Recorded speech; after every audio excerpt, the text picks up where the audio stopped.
morning, everybody. Happy Sunday.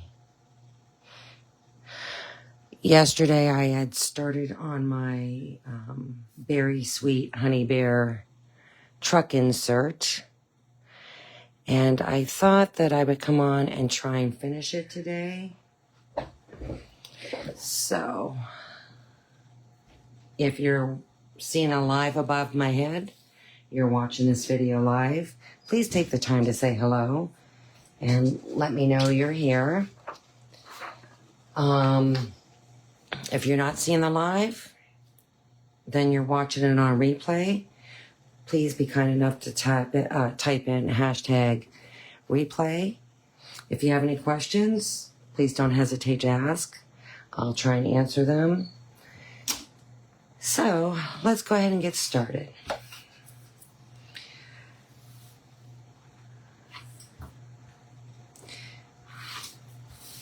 What I want to do is, I did go ahead off camera and just kind of lightly dry brush a little bit of honey brown on this honey. The highlighting color for this antique gold is marigold. So I am going to go ahead and try and lightly dry brush a little bit up top here of the marigold, just to bring in a little bit of yellow. I'm not going to focus on it too much. We've got a lot to paint today. I really want to try and get this done. So when you dry brush, you just load your paintbrush up with paint, and then you come over and you just kind of, you want to take off the paint. And then you just want to lightly go on your surface. And honestly, this really isn't making much of a difference. I can see a little bit, but it's not all that. Good morning to whoever's watching. Thank you for stopping in.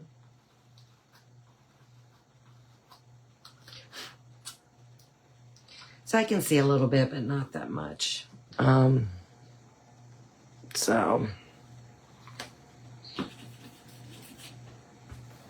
I don't think it's going to make that much of a difference.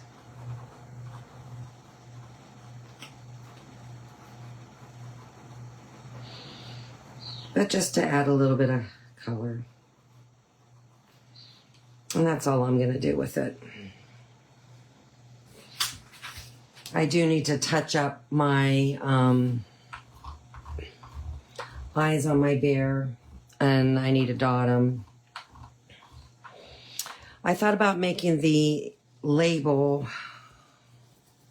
on this honey a buttermilk, but the more I thought about it, I think that might be a little bit too light. So what I think I'm going to do is just stick with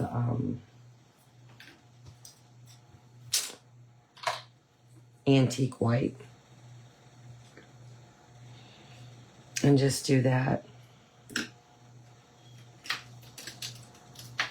So, and then just go ahead and shade around it. The shading color is actually cocoa. So that'll keep everything in the same family as far as color goes.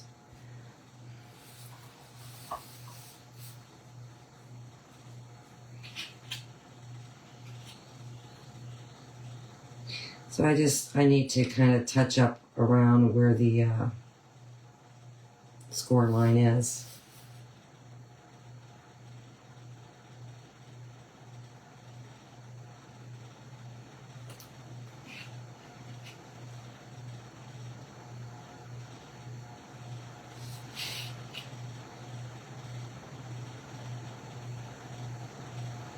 It's another foggy day here this morning. But the sun is out, so definitely it's going to burn off that fog.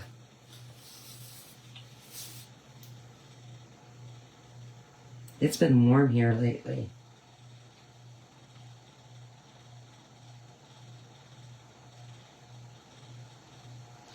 So maybe we're in for a hot summer here. That's all I'm gonna do.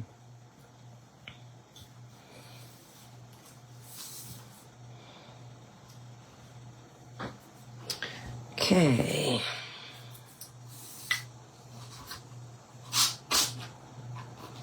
Let's go ahead and paint this little honey label. And you want to do it really lightly because there is engraving on that. And the last thing you want to do is get paint where it's engraved because you can't dig it out. So I'm just going to go real lightly, and if I have to, I'll come back and just use a paintbrush. So I'm just basically tapping my sponge, my makeup sponge, into the paint and then tapping it off.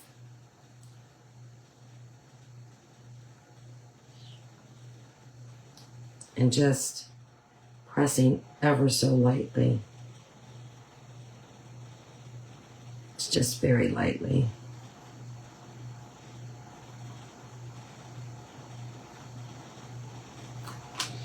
And I just think that's a better color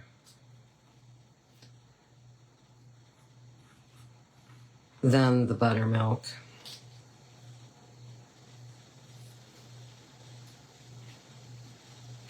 And I'm not looking to get the perfect paint job on this little label. It's tiny, and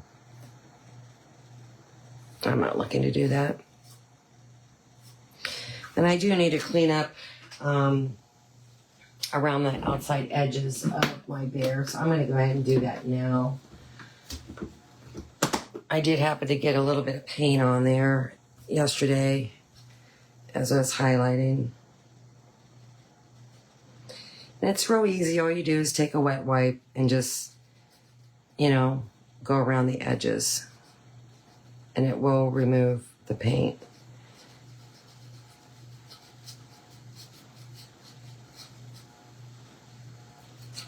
I should have actually done this yesterday, but I did not, which was my mistake. Another thing people do is they use paint pens, magic markers to go around the edges to darken them, and that it actually covers up the paint. Good morning. Thanks for joining.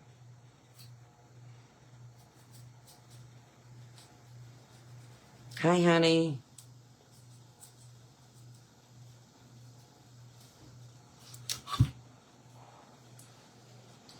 All right.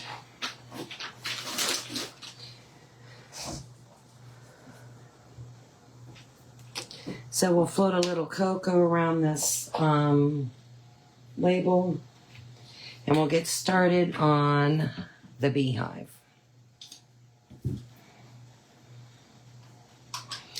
And I think the beehive, the color I'm going to make, that is actually a color they call camel. It's a cross between a yellow and a very, very light brown.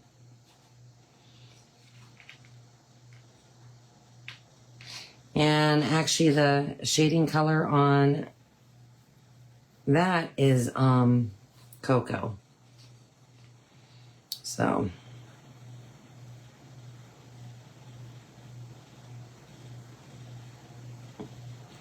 but I'm just lightly going around this, just adding a little bit of color.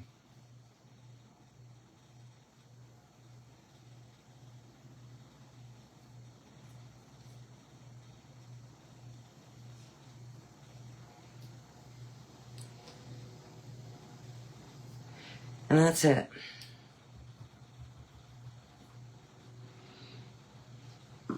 All right. I probably am, even though there's tons and tons of score lines on this.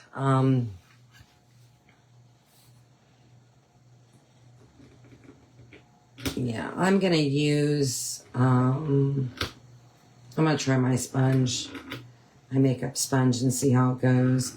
And then as I get closer to the bear, I will be using a paintbrush.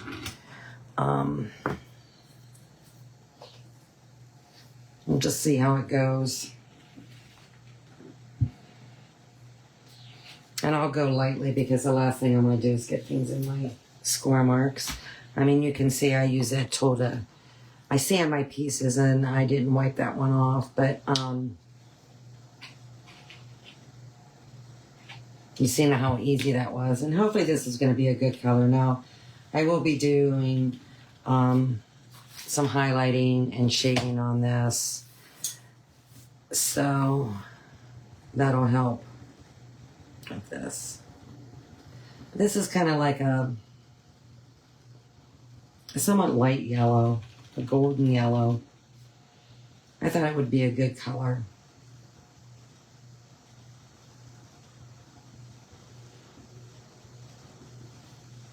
And I'm just tapping lightly, trying to not get paint in my score marks. And if I do, they're fixable. Now you can see this is a light color and I'm going to have to go over this a couple times.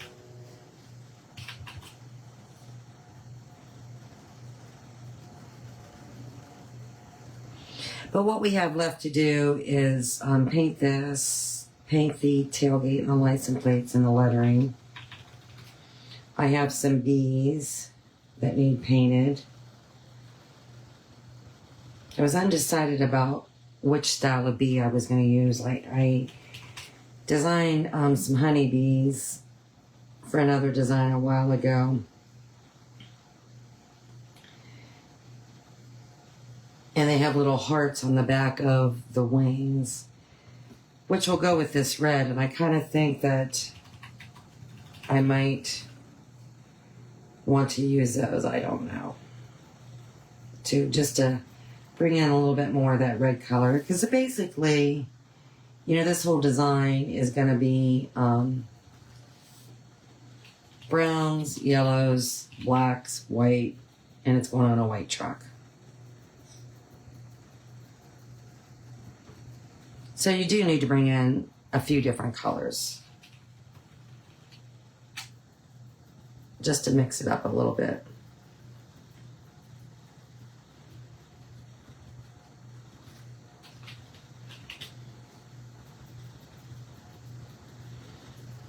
My dinner I made yesterday was amazing.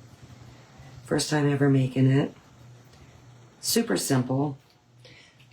The most time I had was in prep work, cutting vegetables. But it was amazing. Amazing. Definitely going to make that again. I will make that again. Good morning.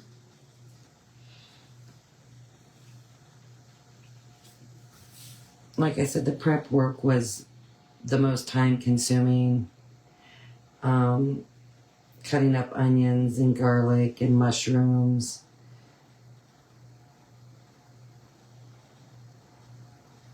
And then having to saute them. But it was really flavorful. I mean, my house smelled like an Italian restaurant for hours. It was really good.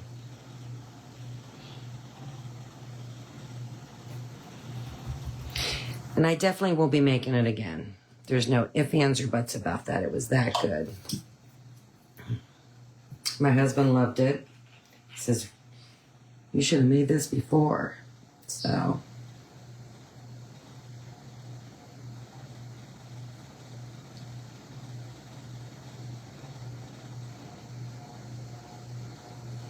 I kind of I didn't have measurements for what I was making. I kind of knew the ingredients that I wanted in it. And so I kind of just threw everything together. But it was really, really good.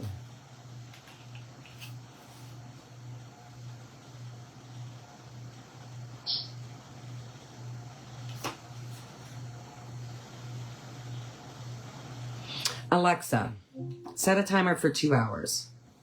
2 hours, starting now. I forgot to set my timer yesterday. But I'm doing it today because really, I only want to be on here a couple hours. And I'm sure you only want to watch me for a couple hours, if that.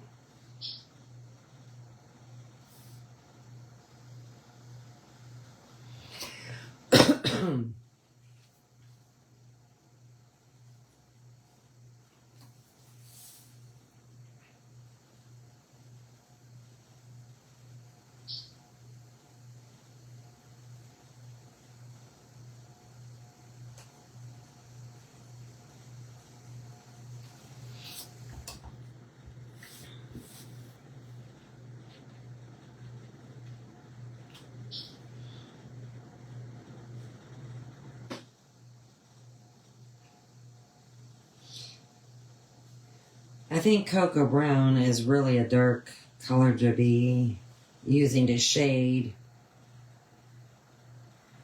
this, but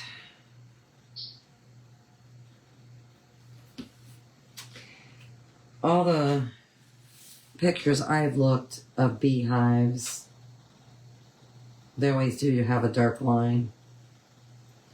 So hopefully it's not going to be too dark. We will see. Now I know I'm going to highlight the outside edge. That I know. Normally when I highlight and shade, I like to go opposite. So if I'm going to shade underneath this line, I would put a highlighting. That way it creates dimension. Because that's the whole point of highlighting and shading is creating dimension, creating an optical illusion. You'll hear me say this numerous times in my videos. Good morning. Thanks for stopping in. The whole purpose of highlighting and shading is to create a visual optical illusion of layers, because this is all one piece of wood. But if you're looking at it, because of the little bit of highlighting and shading that I've done already, I've kind of created an optical illusion. Like the ears look like they're behind the head. Okay. The arms look like they're in front of the belly. The jar looks like it's in front of the belly, but also behind the feet. And that's why we use highlighting and shading. It's just not to add a color onto your project, but it's to create that optical illusion. So when you're shading and highlighting, I like to think it through, because I know what type of optical illusion I'm trying to create. So I just don't highlight something just to highlight it, or with the theory behind it. Oh, the sun, that's where the sun would hit it. I don't do that. You will see that I will highlight the outside edges. Hey, Sarah, how are you? Oh, thank you, honey. Yeah, I'm trying to get this done. I hope you're having a nice weekend. And I hope you had fun at your kids' sporting event.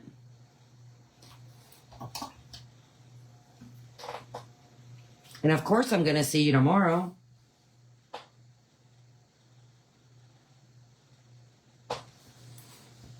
Aw. That made my day. So, but I will highlight, on the outside edges. But the whole purpose for me of highlighting and shading is, like I said, to create an optical illusion of layers. And I think sometimes people lose insight about that. I think they just put it on to put it on, and that's just the wrong choice. So, all right. The highlighting color I said for this is buttermilk, which is very, very light. What I want to do is water that down before applying it. And like I said, I always like to do my highlighting first, and the reason being because then I can go back and overlap it with my shading. So, I mean, if you look like right in here, my highlighting is done, but then my shading overlaps it. And so 9 times out of 10, I am definitely highlighting first and then going back and shading. So I am going to go around and highlight the outside edge of this. This here is a little bit too wet, so I gotta watch because I will be taking off my paint. And I'm gonna water down my brush because I like to build my highlighting and shading in steps. I don't try and do it all in one step. I'm just putting that much paint and I'm gonna blend it on my palette.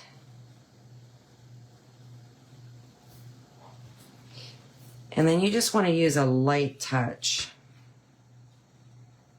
And I try and keep my brush as flat as I can.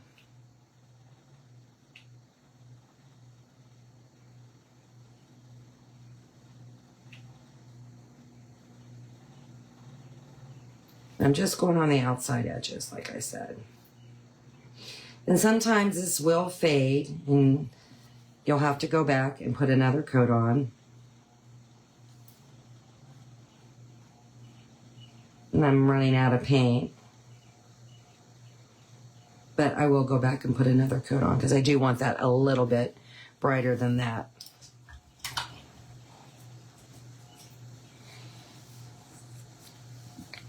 I don't know if I'm going to separate these little rungs with highlighting. I think that might make it a little bit too busy. I know I want to do that for shading, but I'm not quite sure about doing that for highlighting.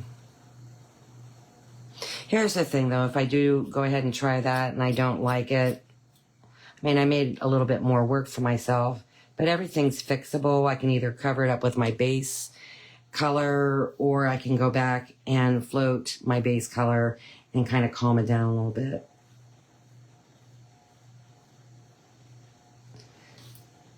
So everything you do is fixable. So don't panic if something doesn't look the way you want it to, or you went over your lines. It is fixable.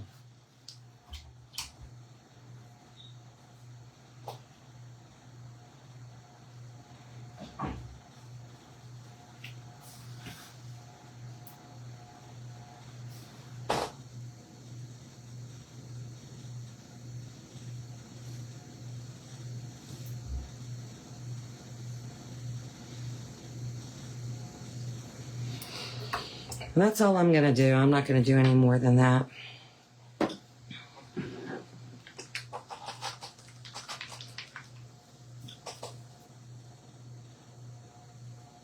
Smooth that out a little bit up there.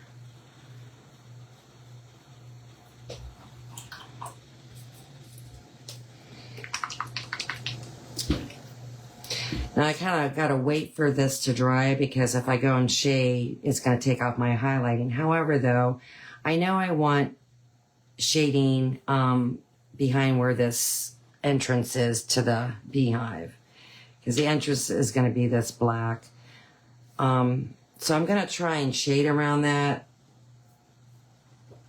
And then that way, that'll dry.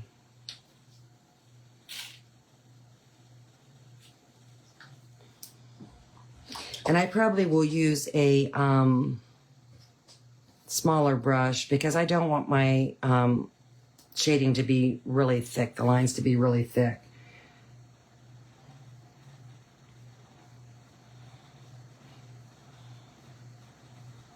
Because you can get too much shading and then it ends up looking busy. So I'm just going to lightly go around here. Just add a little bit of color.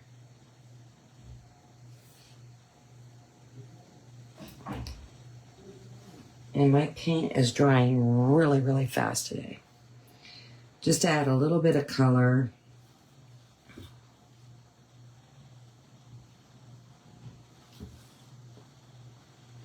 And I'll see how far this color went out. I'll put my black piece on there, and if I need to extend it out, I will. But I usually like to start out small and then work my way out. So, and I do need to find a really good medium size shading brush. And I'm going to blend, blend, blend. And I'm going to have a light touch.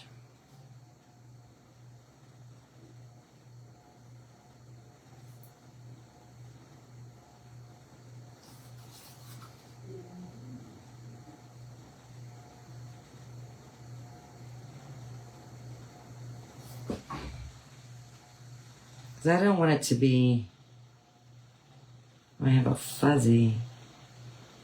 Somehow I got a fuzzy. It won't come off. Isn't that something?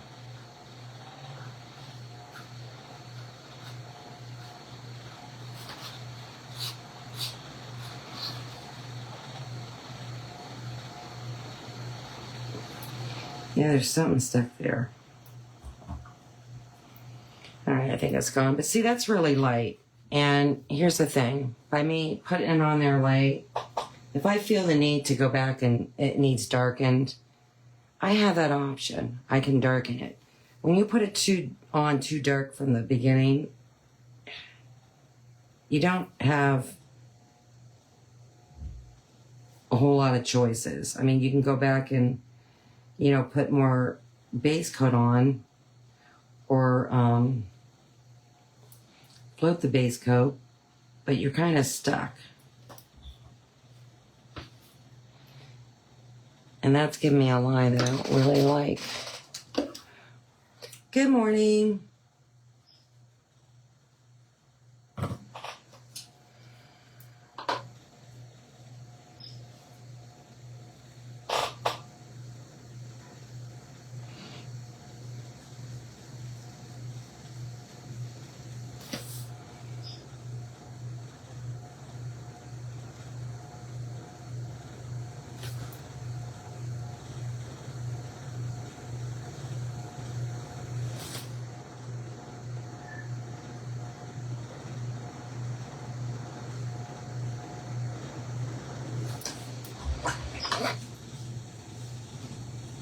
But it's very minimal.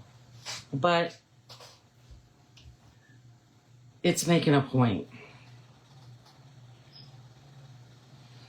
Now I know I need my, I'd like to see my shading be a little bit wider. I have too much water there and not enough paint. So this I definitely will be going over. You can hardly see anything. It's just really humid today.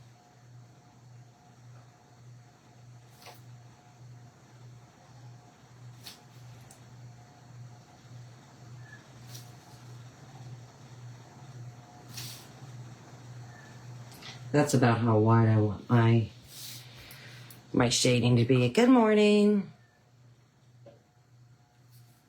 I still have that little fuzzy right there in that area. I don't know what it is. It's like it's stuck on the paint. No, I think I finally got it.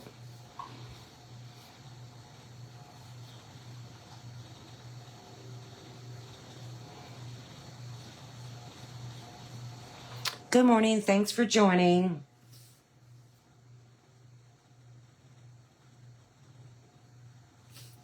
And the key too is when you're floating, you want to try and keep your brush flat, as flat as you can. Sometimes you'll see me, like in smaller areas, put my brush at an angle. But when you do that, what happens is all the paint is on this one side and all the pressure, good morning, thanks for joining, is on that side. And as you're going, that's where the majority of the paint is, and it's going to leave a harsh line.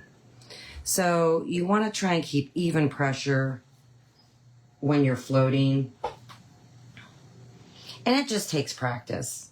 Anything you do just takes practice. This is about the hardest part of this type of painting.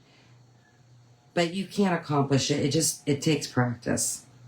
And some days I can paint really, really good. I mean, my floating, I have no issues with it. And then there's other days that I struggle. And,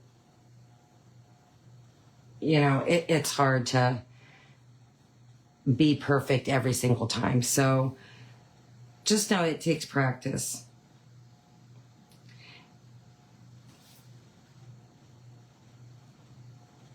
And what I recommend is just getting scrap pieces of wood, putting a base coat on it, and just keep practicing floating. They do have what they call floating mediums.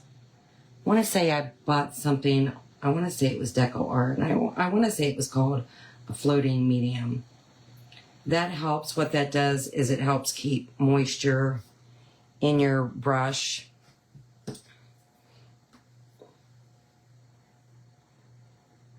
mean, and I started when I took a break from this for over 20 years, so I basically had to learn all over again. And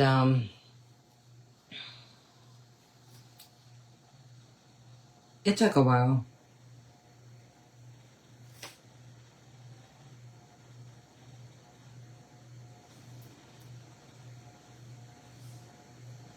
But it's really not that hard, honestly. All right. I need to let this dry because another thing I need to do now is go on the side of the spare.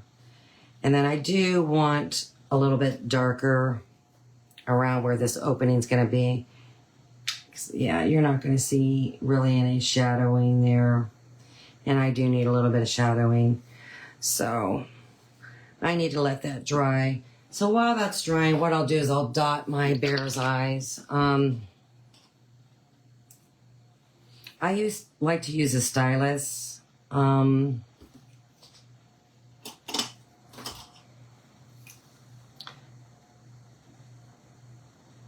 think this is just a little bit smaller. I don't like too small, and you gotta have fresh paint.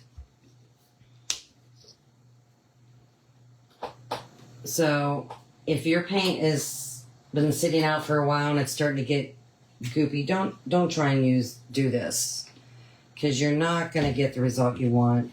And so I just, tap it in. And then what I like to do is go over to my board and just tap once.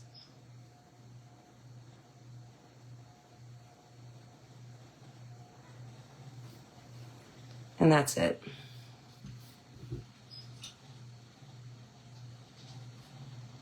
I don't do the whole eyelash thing for the eyes. It's not my cup of tea.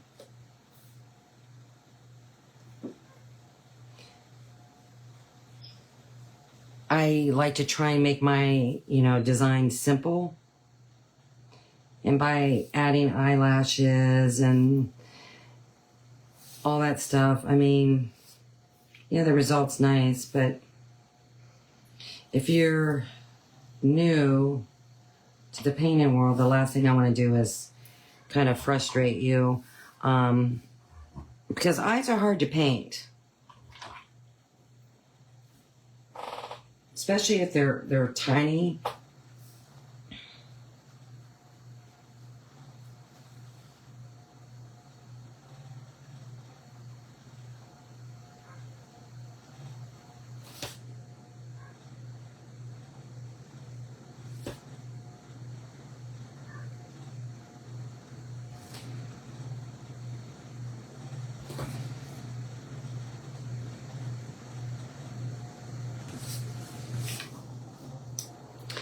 And I do think I need to, I didn't want to do it, but I do think I need to put a little bit of highlight. I don't know what that is. It's a fuzzy that's sticking, and I can't get it to come off. I do think I need to put a little bit of highlighting up there.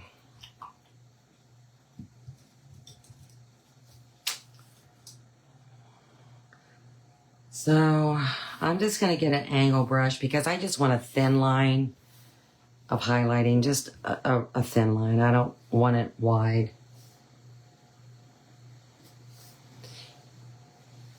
And I want it really, really light.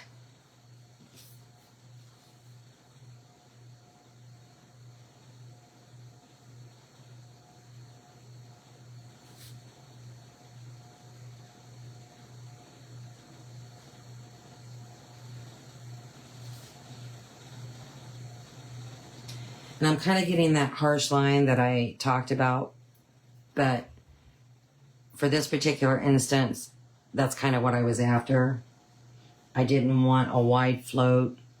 I just wanted it narrow and more distinct. So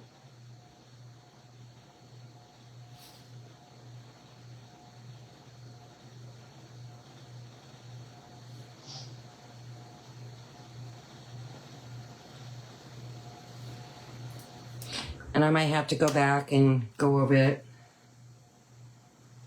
one more time.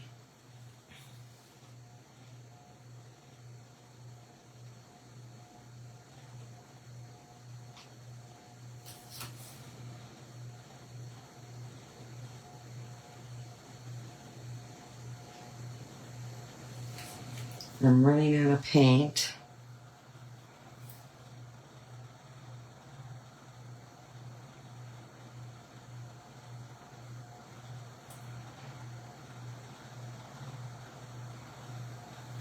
And I actually have my brush at an angle,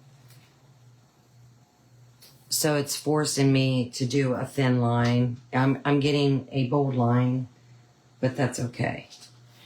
If that's not something that you like, all you have to do is just take this, and it might be a little bit too late, and just kind of tap it, and it kind of softens it and fades it.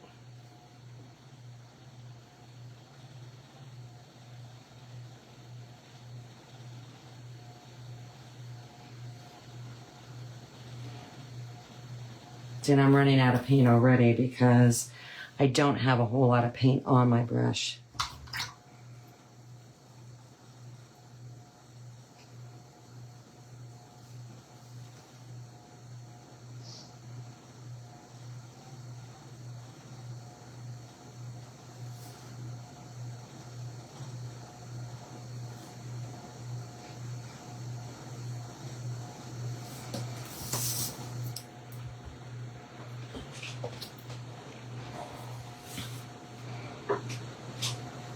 I don't know how I feel about that.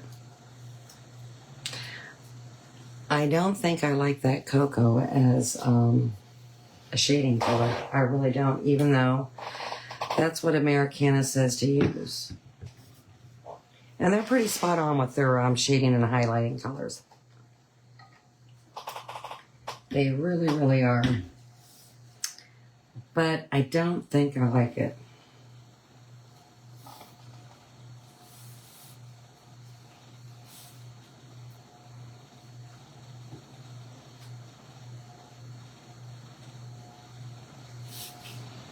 I don't know what it is. Something is just, I don't know. And I usually follow their recommendations to a T, but I will stray from time to time.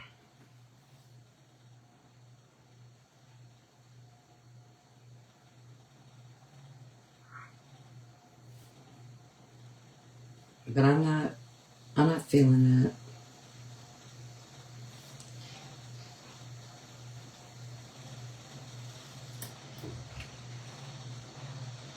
I don't even think I'm feeling this buttermilk. I kind of feel that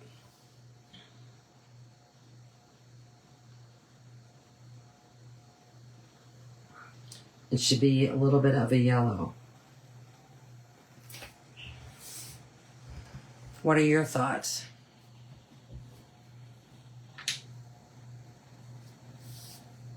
Yeah, I'm not feeling that at all. Nope.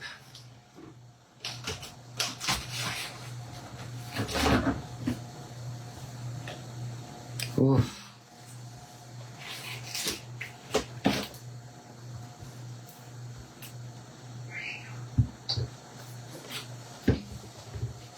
I kind of think it needs yellow. I don't know. What I am going to do is I'm going to go back and tame the shading down. I'm going to try that first and see what that does.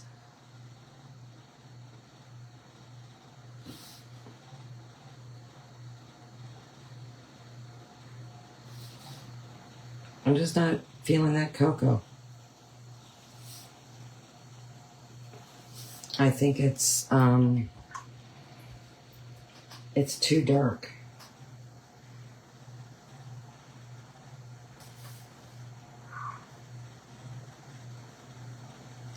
So what I'm doing is I'm just going back over my shading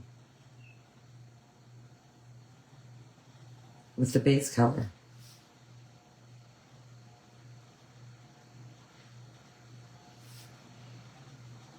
Just to try and mute it a little bit.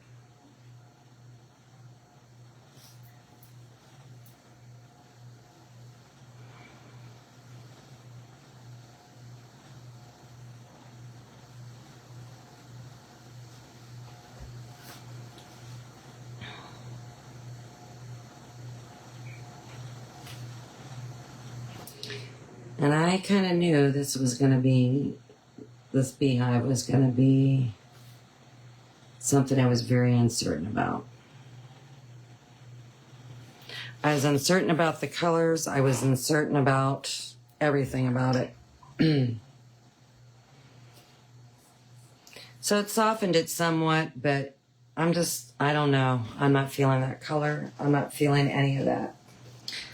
So, with that being said, I'm sticking to the side.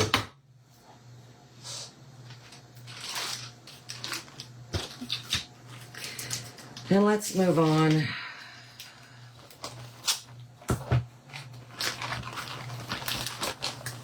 to the signs.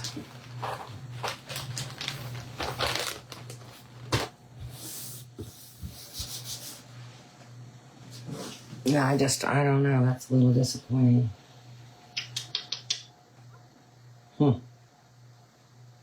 It's just too much of a contrast for me. And I don't like that. All right. I want this to go on my white truck. So I'm going to paint the tailgate warm white because that's what I painted my truck.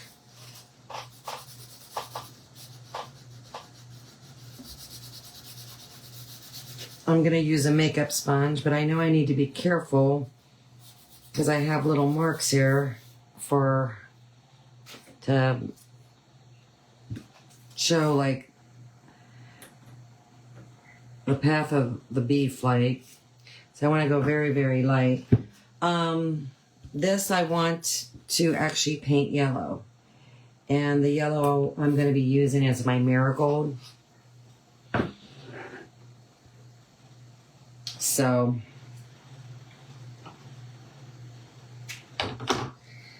we will see here. I think I'll get a new plate.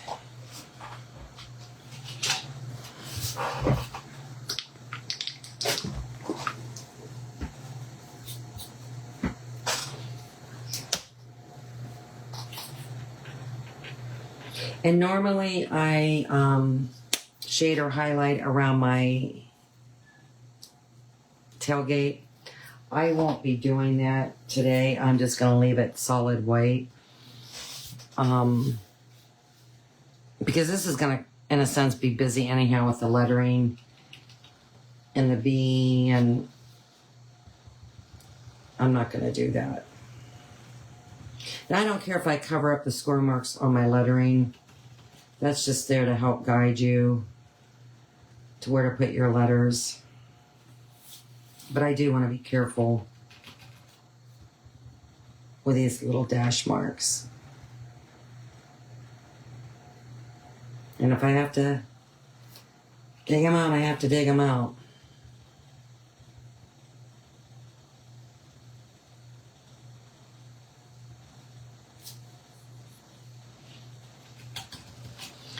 And another thing, you know, I have an idea in my head when I'm creating these designs, what I want it to look like. But here's the thing. It might look good on my computer screen and it might look good on paper. But when you go to try and paint it, it's not good at all.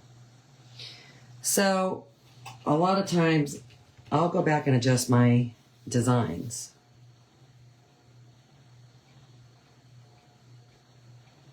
Now, I like these little dash marks, but it might be too much. It might make it too difficult to paint. And the last thing I want for you as a customer is not to be able to enjoy what you're doing. So, and I was trying to prevent from you having to use a script liner and, you know, painting your own little dashes. I was trying to avoid that for you. But this might be just too much. I don't know. So this is kind of a test for me too. To kind of tell me, well, you need to rework this design a little bit more.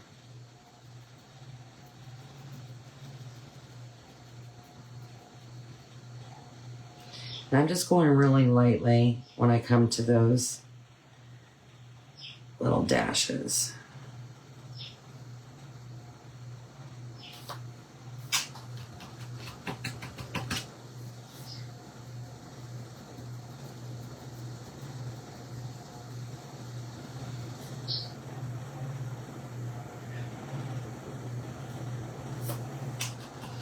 And I might not only be on an hour today. I don't know if I'm feeling the whole 2-hour painting thing.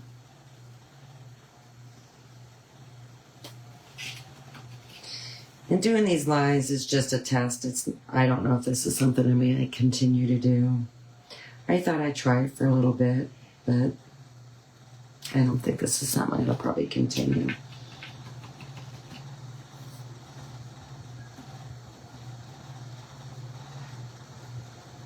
Probably what I think I'd like to do is I'm probably going to create a group page.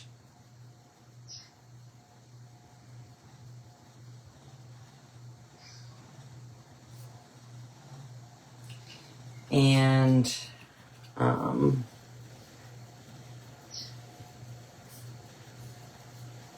do my live videos in there. So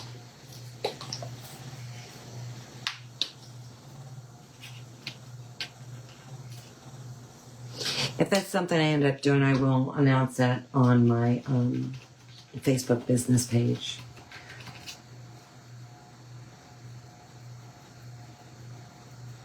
I might not do live videos at all.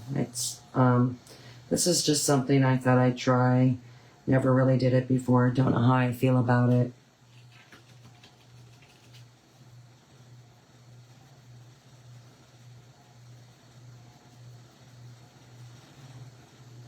If anything, too, I've thought about doing a YouTube channel.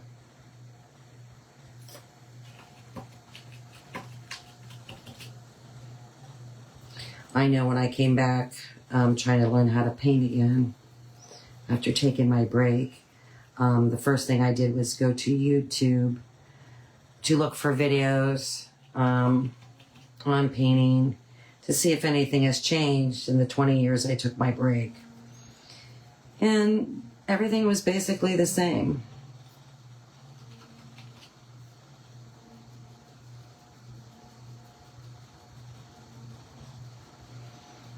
So nothing really had changed at all.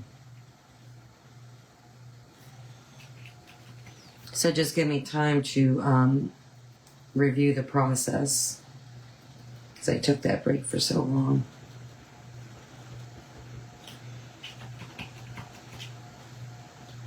But I go to YouTube for everything. I think it's a very informative platform. What do you think, to the person that's watching, that's been here? Do you find YouTube a very helpful platform?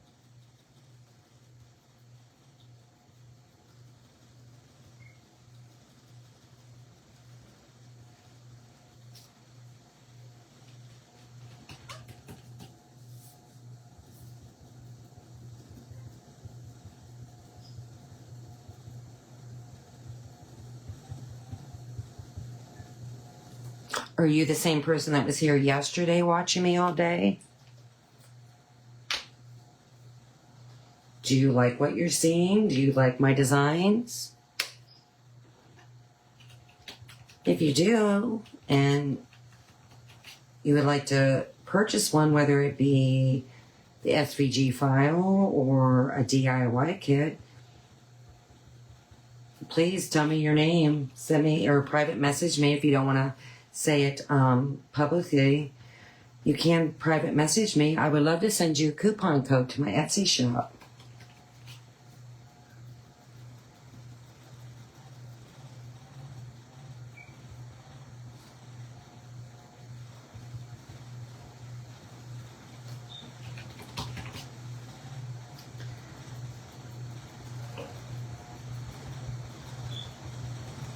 I was really disappointed yesterday. I thought for sure my friend would come on. She must have got busy. I know she hasn't been feeling well.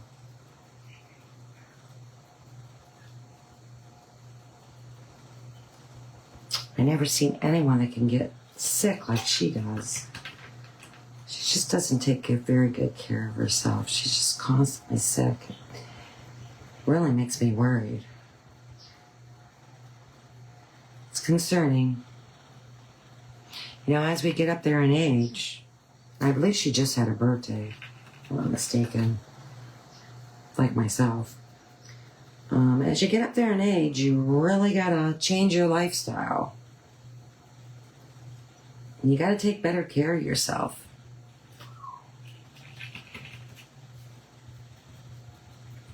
Because we just don't heal as quickly as we did when we were younger. As with, you know, you approach your late 50s, early 60s, and on up. You just don't heal as well.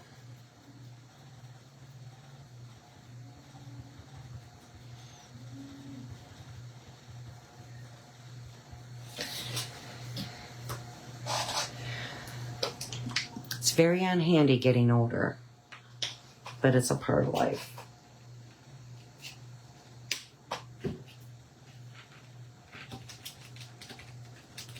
I mean, Clint Eastwood turned 90-something. My husband told me that. Let's say 91, 92. Crazy.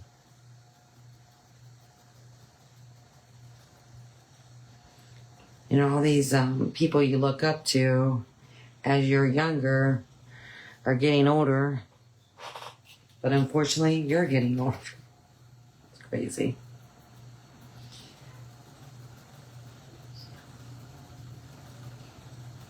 Can't get this paint down into the grain as well as I would like to. That's why I keep going over it.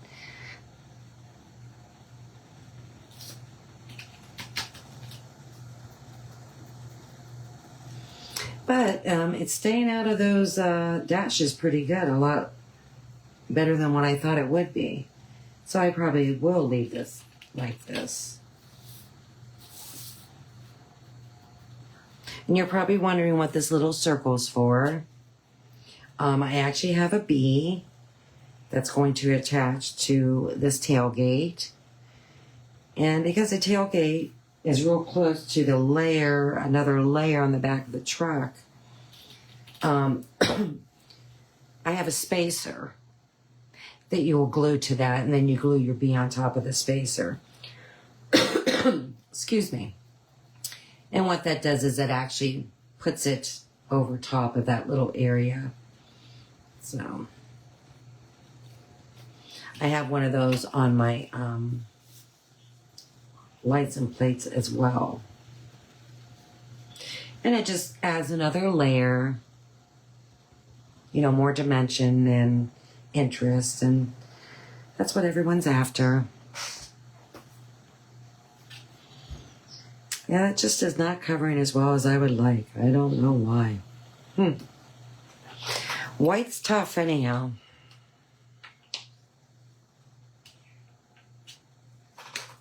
It is a tough color. So, I just don't know how to get it in these particular areas. But I'm not going to really fuss about it.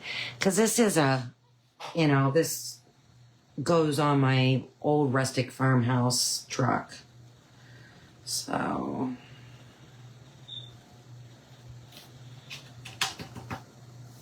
And because this truck is old and rustic and, you know, it stays on my farm,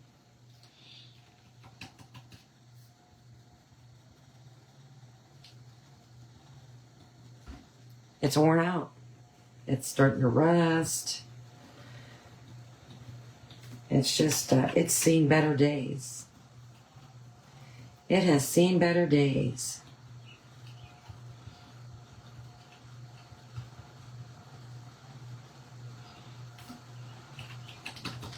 But it's just a part of the farm. It's not going anywhere. We live on a very, very old farm. Our farmhouse is old. Not as old as the one that we were in prior. That was really old, built in the 1800s. But, yeah, the last few homes I lived in, have been farmhouses on a farm. And I'm into country rustic decor, so, you know, my house is all decorated with country farmhouse decor. So, I'm not into modern decor. It's not my cup of tea.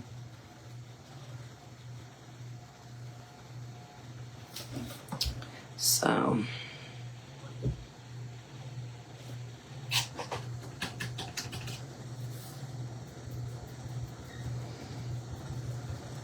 and where I live, it's, the houses around here are pretty old. They got a lot of history, a lot of character.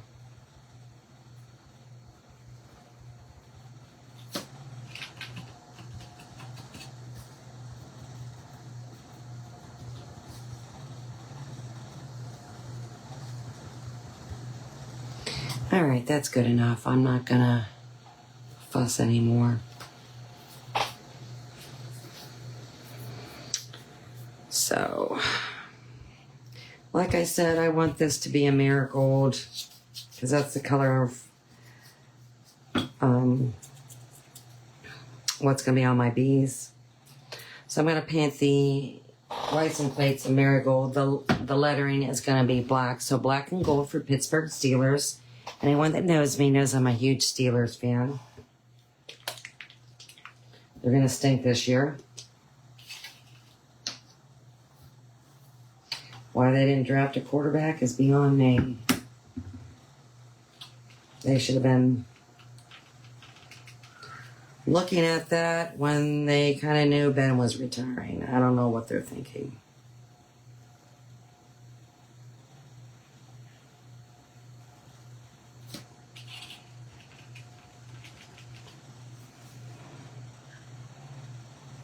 But I'm just a fan. They have a very tough schedule this year.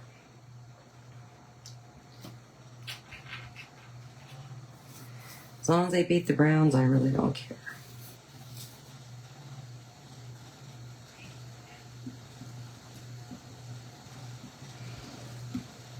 But if there's anybody from Pittsburgh watching that's associated with the Steelers,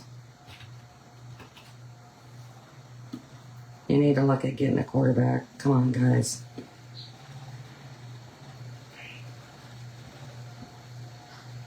Be smart.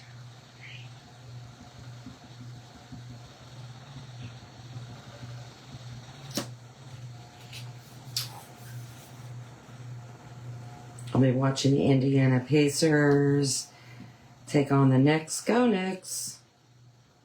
The series is tied. It's being played in New York.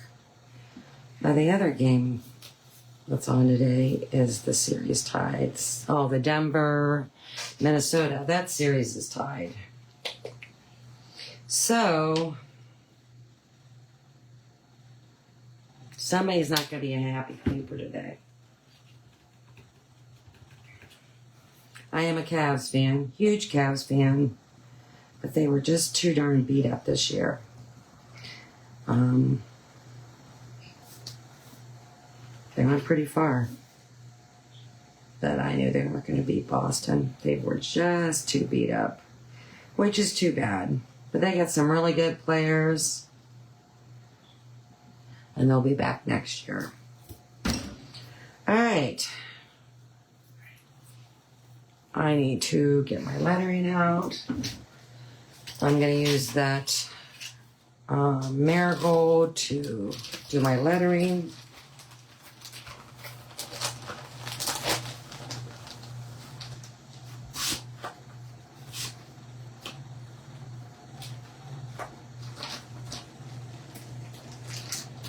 I like to put everything in a bag.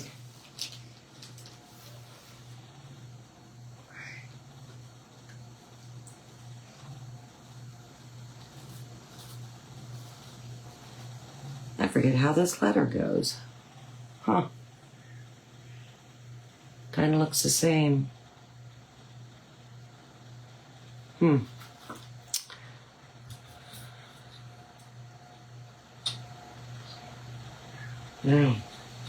Okay.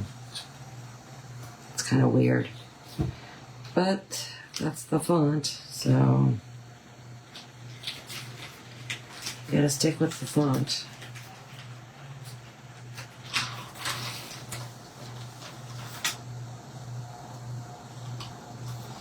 And you want to be careful when you're painting your letters. Even gluing your letters, you want to be careful. Because they are fragile. I mean, you can only make things so wide without distorting the font, making it look weird. I package my stuff very, very well. The lady who ordered a kit from me, I actually went as far as there were small buttons as part of this kit, and that they were tiny. I mean, very tiny.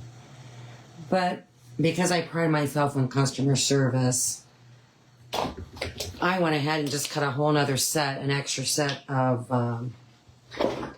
buttons, because they were so tiny, just in case she was to lose one. So she had an extra. And that's just kind of how I do things. And this sticky board is not sticky enough to suit me. So this will be interesting. But I'm just using marigold on the lettering. I'm trying to keep all the same colors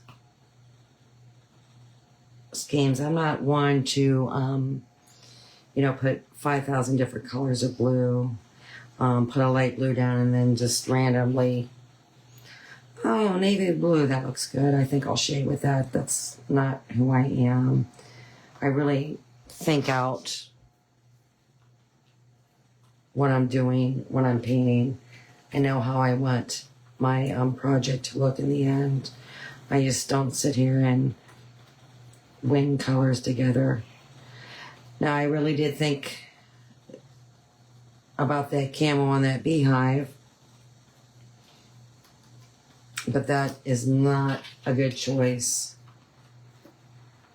So I need to rethink that, and I was uncertain about really what a good color would be for that. I thought camel was it, but it's not. So, I won't bore you folks with that while I'm live, but I will be repainting that a different color after the fact. And then I'll post a picture of the finished product inside my old rustic farmhouse truck.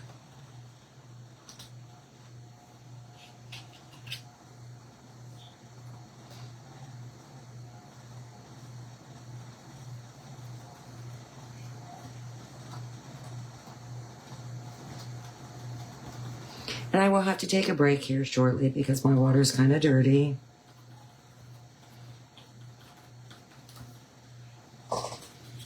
I don't shade and highlight with dirty water. That's a no-go. It's not good.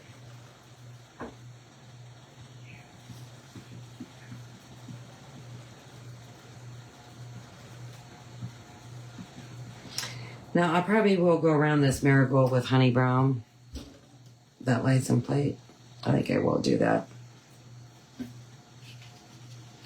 I'm thinking about just putting some honey brown at the bottom.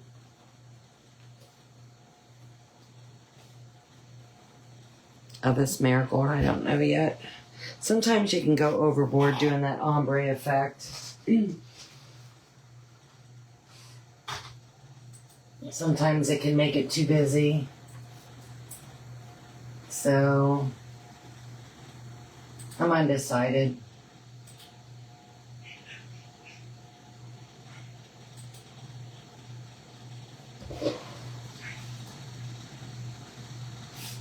What do you think?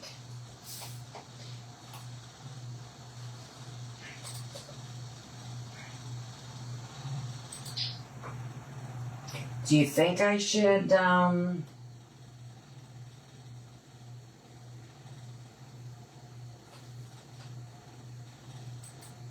you think I should put some honey brown on the bottom of that, or maybe just leave it as is? That way it doesn't distract from the lettering. Plus it'll distract from the bees.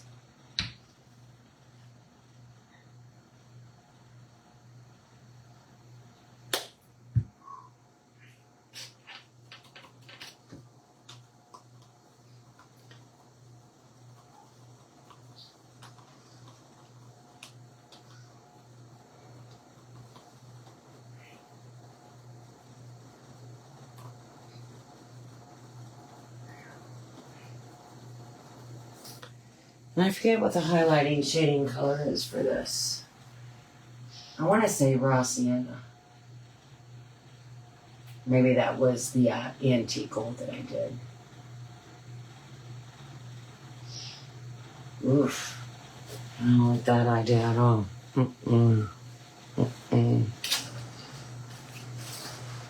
I just, it's habit, I think, but I like to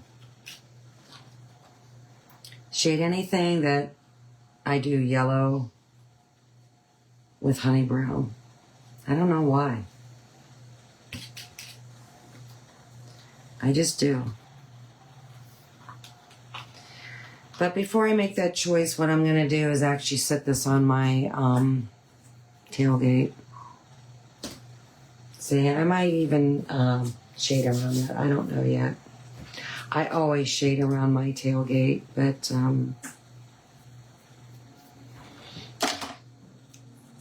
I just don't want it to be too busy.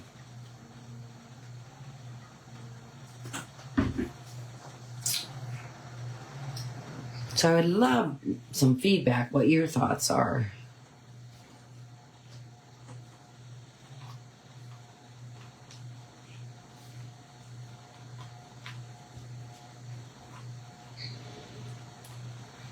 Well, this buzz really got fried. Huh. This is interesting.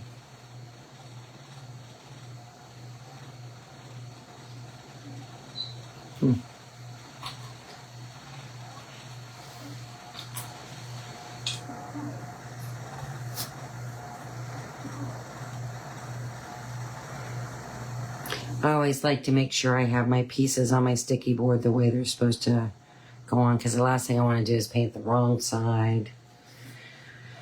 I see people do that all the time. I don't want, yeah, it's kind of, just saying.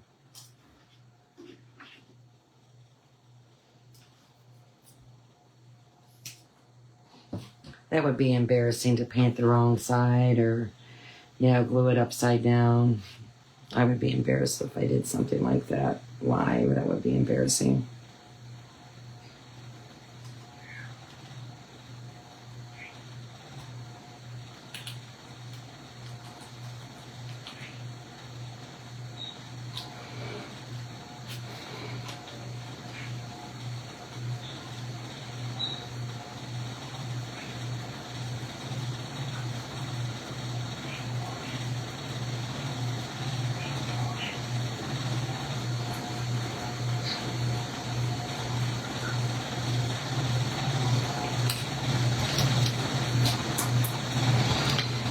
And since I have the black out here, I might as well just go over this little opening again. And the nose.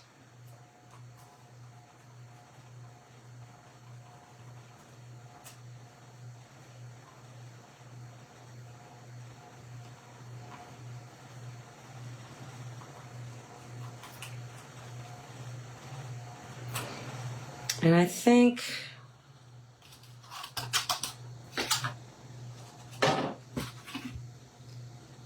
for giggles, I will try and paint one of my bees. I forget which bee goes on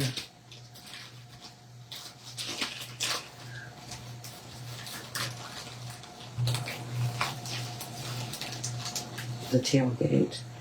I know that bee goes on right by the bear. I have various sizes.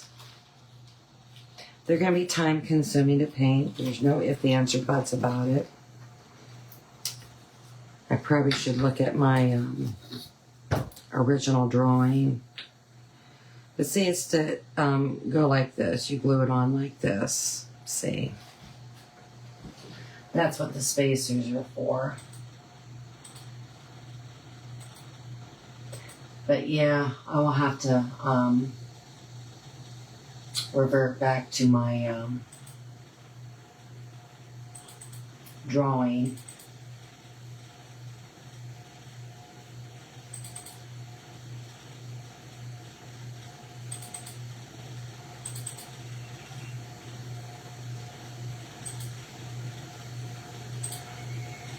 To see exactly where I did put those bees.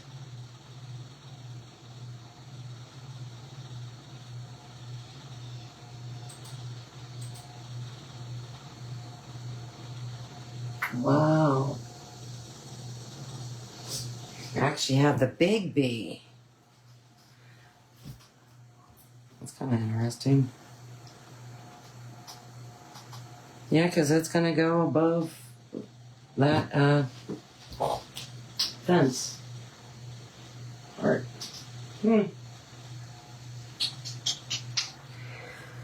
So, why not? Let's just paint it.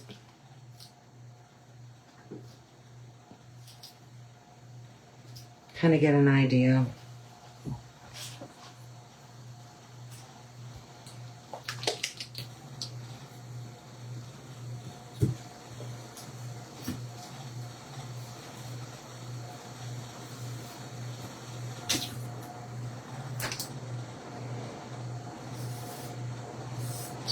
And I'm still undecided if I want to do shading or not. So, what I think I'll do is put this lettering on here for now. And as I'm working on my bee, I'll have this sitting here to decide. Do I need to do something to bring a little bit more interest to that tailgate? And just by looking at it, I think I should. I should do some type of shading. Whoa, that came out too fast. Wow.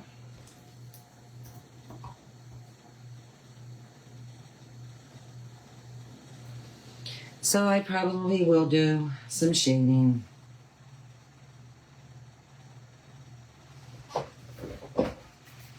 Because it looks boring.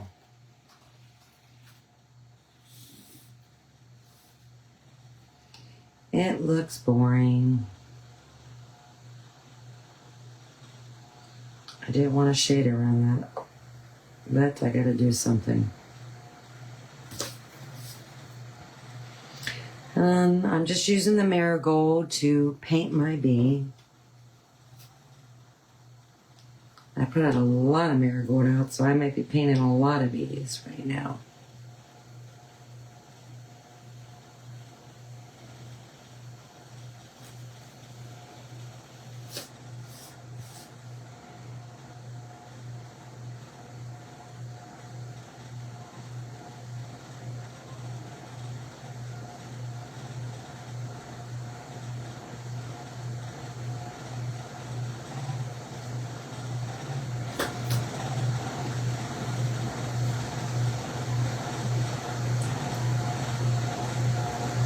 I have some really teeny tiny bees that I have to be careful because they can be fragile. But if you were to purchase this DIY wood kit, first off, it would go in a very small little bag. All these small pieces, I separate them. I would put them in a bag because the last thing I would want is just to leave it all separate. And then when you get it, there's pieces, parts everywhere throughout the box, and possibly you would lose something. You don't do it like that. So I have different size Ziploc baggies that I will put things in.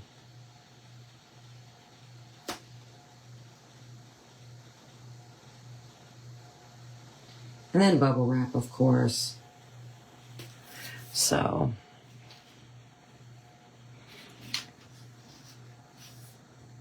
yep, let's just paint all these little bees.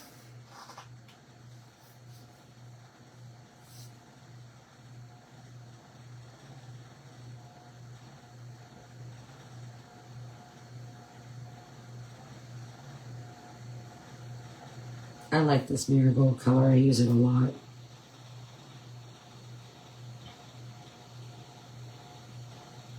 And really, it coats pretty good. One coat and it's good. Except for somehow I missed something there. But I like to use this a lot on my sunflowers. When I paint sunflowers. It's a pretty color.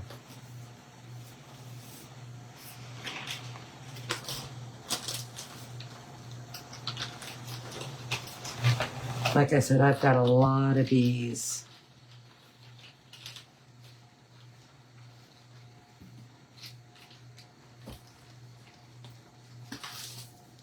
I mean, even these teeny tiny ones that you have to be really careful with, and I don't know if I'll use them or not,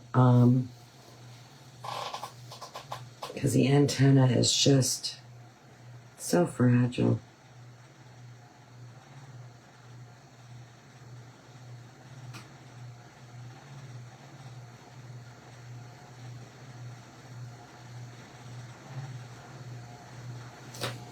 But I just included lots of various sizes of bees. So you, the painter, can decide what ones you want to use. And that'll be the same way if you were to buy the DIY wood kit. I would include more than enough bees so you can pick and choose what ones you want on your truck and on your bear.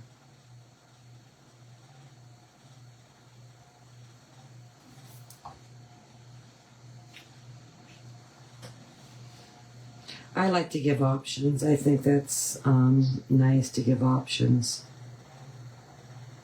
I'm very indecisive. when I'm designing things. Especially like if there's a sign or something, you know, excuse me, I come up with a couple sayings. I might only paint one and take a picture with that particular one, but I do include the other choice with my file. Just, you know, you might like it. Who knows? You might prefer that over the original. So why not give it to you folks? Pass that along to you.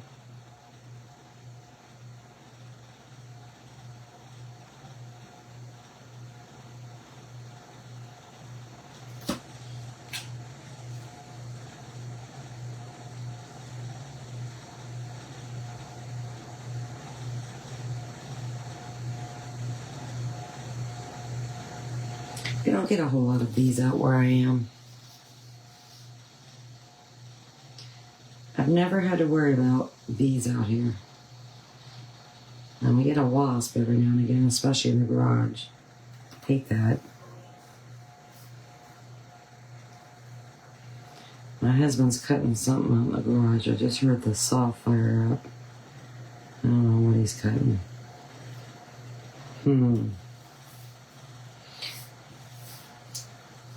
He's working on getting his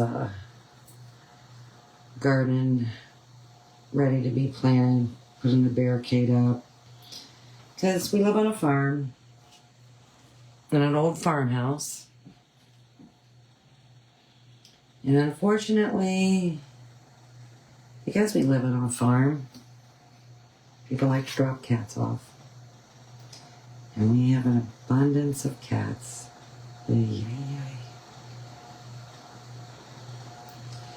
And they make it absolutely impossible financially to fix all these cats.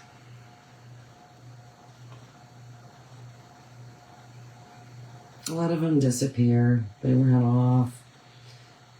There's wild stuff going on around here, but we feed them.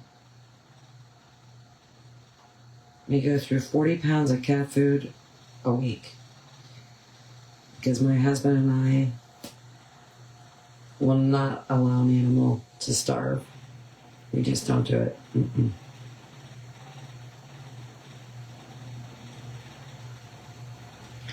No. I brought a dog home from work. Oh boy. 6 years ago, it showed up where I worked. It was skinny. I think it was abused. Brought it home. And it's an outside dog. I think it's part Rottweiler Chow. It likes being outside. Same as Grizzy. You'll hear him bark from time to time if you're watching me. He's a very good watchdog. That's my husband's buddy. Sad thing is, he doesn't like to go in the vehicle, and I think he's got, good morning. He's got bad memories of being abused and dropped off. I mean, he's been with us a long time, but whoever had him before really did a number on him, because for as much love as he gets from us, he just, he's still skittish. Smart dog, very smart dog. Really, really good watchdog. And unfortunately, you kind of need that out in the country. So.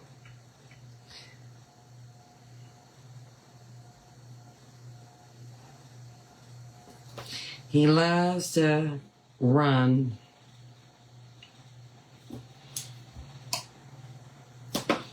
We let him out every now and again, and he goes down across the street to the neighbors and socializes with their dog. And there's a creek down there, and he's furry. So He goes down there, goes swimming.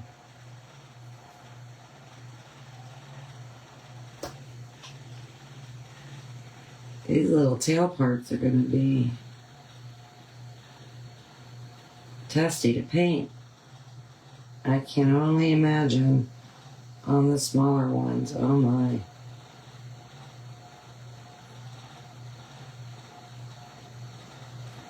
Have a steady hand.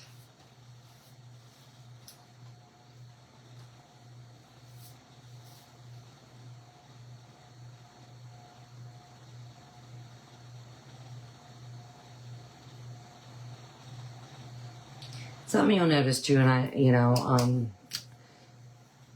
to the person that's still watching, I don't know if you've noticed this. When I paint, when I'm moving my brush, you will notice I will move my brush more towards me. I feel that I have more control over my brush and where my paint's going by moving my brush towards me. And I turn my pieces. I mean, I'm not going to take my brush all the way here because if I slip, then it's going where the white's going to go. I'm trying to cover up black with white. I'll be here to Christmas.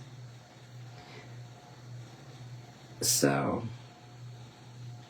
I turn my pieces.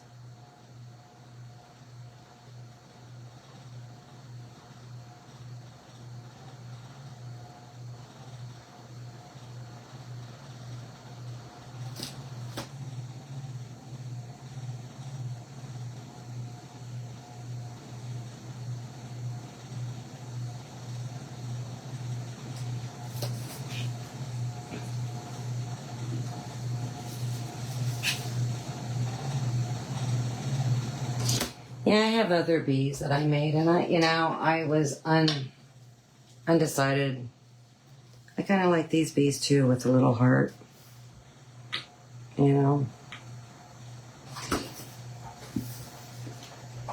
It just brings in that red again.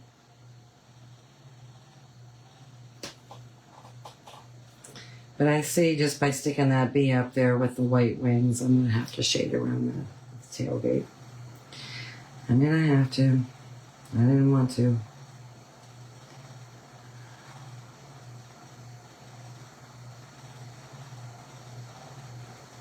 I just think it's a smart choice. Hey. Alexa, how much time is left on my timer? You have 46 minutes left on your 2-hour timer. 46 minutes left.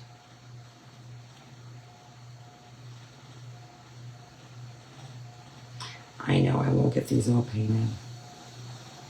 I know I won't get this project finished. But I will finish it off camera. Because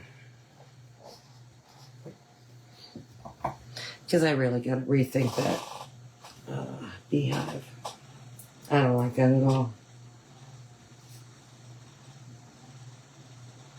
Not what I envisioned at all. So, and I just am not the type of person that'll slap paint on something and call it good and post a picture of it. So I think how much time you take in choosing your colors, painting, working on your project reflects on you. And, I designed this. I want to present it in the best possible way. It's got to be pristine. I'm sorry. It has to be pristine.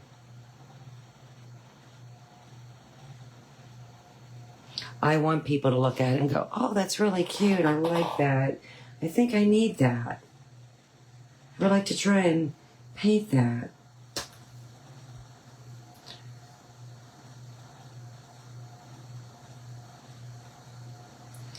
And when you don't have, a whole lot of followers, You got to be very meticulous in what you're doing. I can pay for Facebook ads and get fake followers from Hong Kong and Lord knows where else. If you're from Hong Kong, I apologize to the person that's watching. Hope I didn't offend you. But they're fake followers. You know? They're not going to buy your things. They're not going to watch you. They're not going to share this video or your page or recommend it to anybody.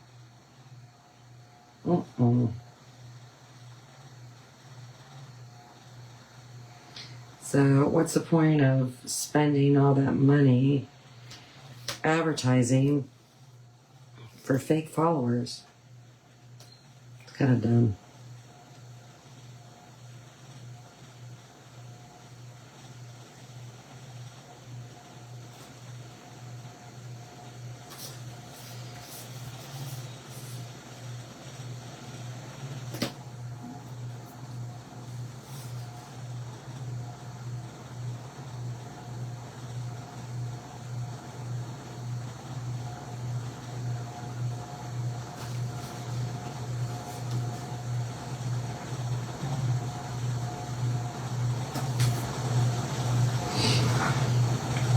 We're just gonna play music in the background, but that's a no-no. That'll get you in trouble because music is registered with the Copyright Office, and because I don't have authorization from whatever artist I would like to listen to, that's illegal. I see a lot of people getting pinged on Facebook from music they shouldn't have on. A whole lot of copyright infringement going on. I had no idea. I knew nothing about that. I would have never guessed that, you know, by you going live, you're not allowed to play music.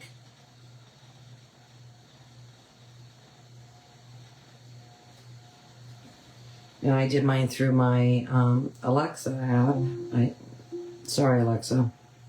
I did that through my Alexa app because I have playlists that I listen to. And next thing I know, I got a notice. The Eagles did not like me playing their music. I guess they're mad because I never ever went and saw them in concert. So, oh well. It's too bad. And I never will. Even though I like the Eagles. I like Vince Gill. But I won't go see them. I think they're doing their final hurrah. To you guys that are in your 70s, 80s, 90s, whatever, and you're still musicians, come on now, stop touring. Enjoy life. I mean, Rolling Stone. How many times you can go on tour there, buddy? Mick, you're looking haggard. How much money do you need? You're never gonna top Paul McCartney and the richest musician. It's not happening. You don't see Paul McCartney touring. Sometimes you need to say enough's enough. Just saying.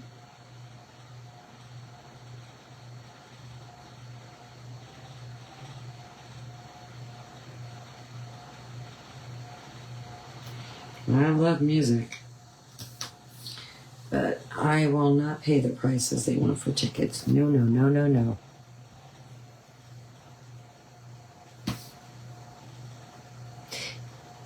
What was I watching the other day? Oh, the girls' basketball. It was the New York ladies team. Can't remember who they are. And the Indiana Fever, and I was watching it because of Caitlin Clark. And they got Boy, poor Caitlin. Ay, ay, ay. But anyhow, so they were playing in New York. And they were sold out, of course. But the announcer said, and this is amazing, that they sold $2 million in tickets for that day only. $2 million in tickets. Just tickets. That doesn't include beer, pop, food, t-shirts, whatever. $2 million in ticket sales. And I'm almost, crappy poo. I'm almost positive, if I had to guess, it was played at the stadium that the Knicks play. You know what? I'm not going to try and do that. I'm going to go over that with yellow. Yeah. No. Don't be stupid. But I was astonished by that. I just couldn't believe it. $2 million in ticket sales for one event. So I can only imagine what they're getting for ticket sales for the Knicks because they're in the playoffs. And if they win today, it's going to continue. So, that's going to still get 2 more days after today, if the Knicks win, of revenue for playoffs. And the playoff tickets, they're high.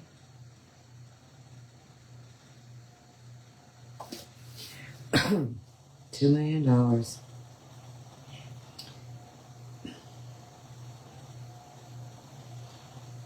I don't know where the Knicks plays at Madison Square Garden.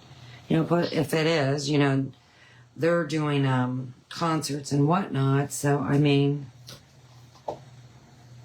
wow.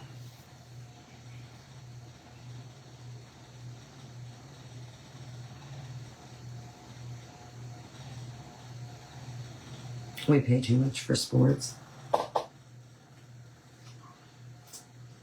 Between ticket prices, paraphernalia.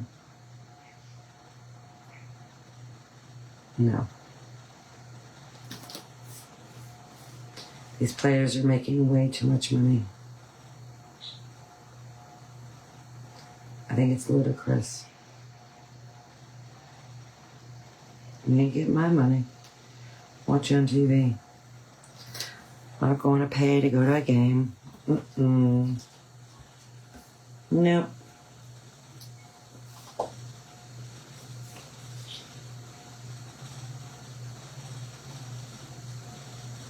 I didn't cover up too bad.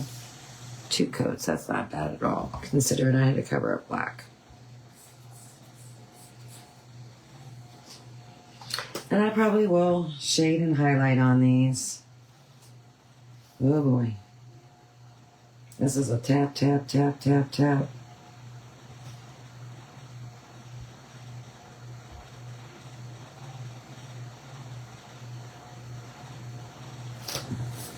And I missed it by a titch.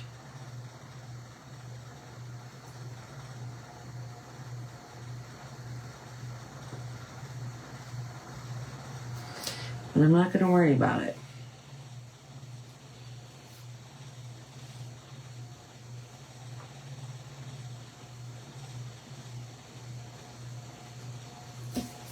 This B, you couldn't even, you couldn't shade it if you wanted to.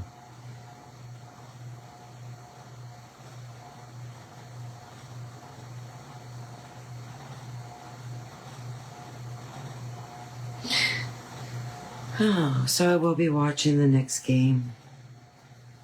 I believe it's on, it's either 1:30 or 3:30. I want to say 3:30.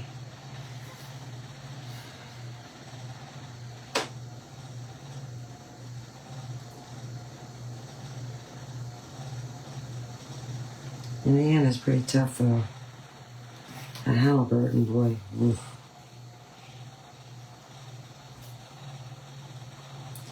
There's been some pretty poor officiating, though, in some of these sports lately. I mean, when a player can grab you and spin you around, and the ref's standing right there and doesn't call a foul, how can that be? I don't get it. My husband could be a ref for football. He sees things that I don't see. He'll call it before they even throw the flag. That's what he should have. He should have been a ref.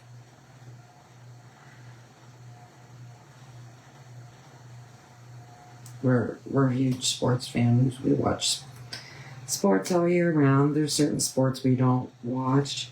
Soccer is one of them. I don't think so. Boring. Every now and again, I do like to watch hockey. That's a rough sport. But we don't watch baseball. Every now and again I'll watch it. Every now and again, but it's too boring. It's not fast paced enough to suit me, if you want my opinion. It's too much fiddle farting around. You know, that's why they put a timer on the pitch, and I wouldn't go see a baseball game for free. No, it's not my thing. No. I've been to baseball games, don't get me wrong, but no. Football, basketball, love it. And I do enjoy watching hockey every now and again. Soccer, no. Women's fast pitch softball, are you kidding me?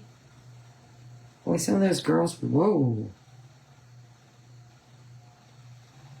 We watch golf. I'm sure you probably think that's stupid. And I actually used to think it was stupid. I met my husband, he played golf. He would take me on the golf course, ride around with him. I was just there for the suntan. I could care less. I thought it was the stupidest thing I ever seen. You know? But hey, the sun was out. It was nice. I'm getting a suntan.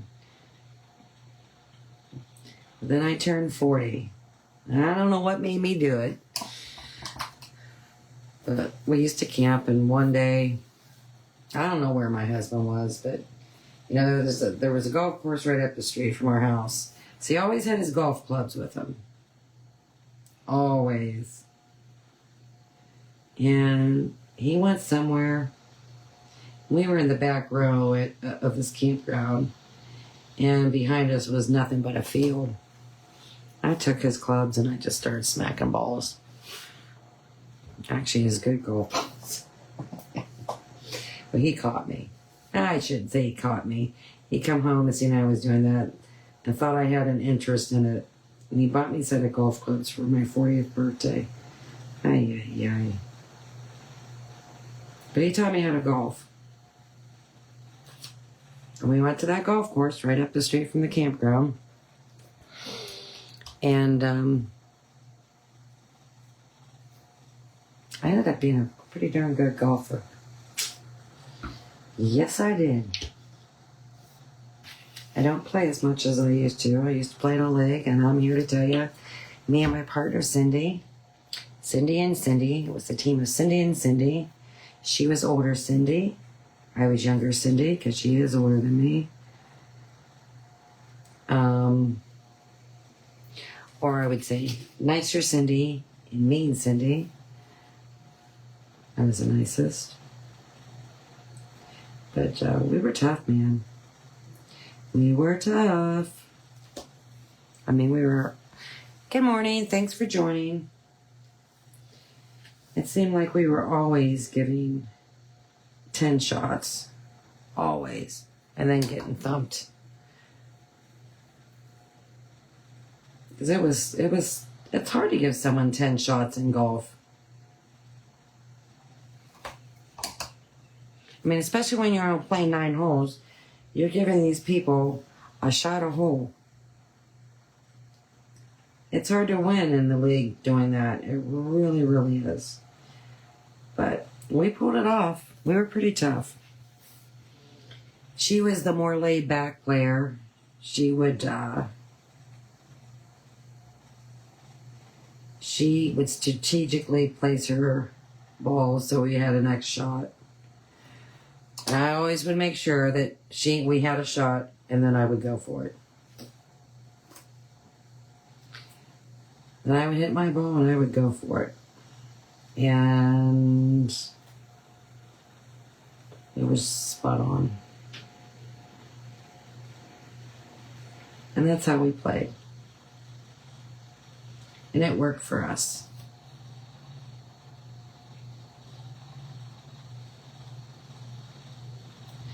Oopsie, got a little white on the block. Because I have too big of a brush for that area. But I'll go over it.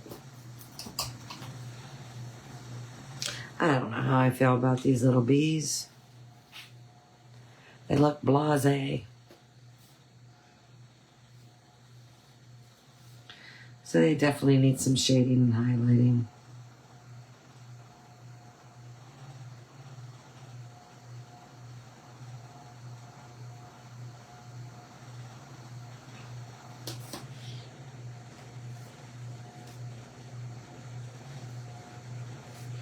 Keep getting water going down my ferrule.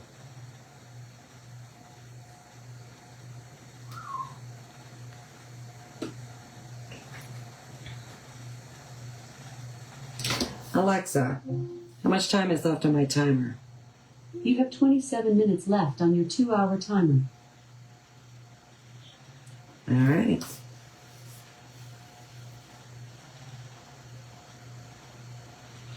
Who knows? Maybe I'll go over a little bit more. I don't know.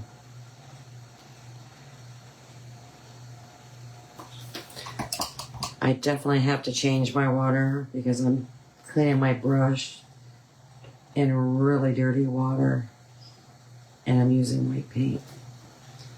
Can't do that. You gotta clean your water. And I understand that I'm live and whatnot.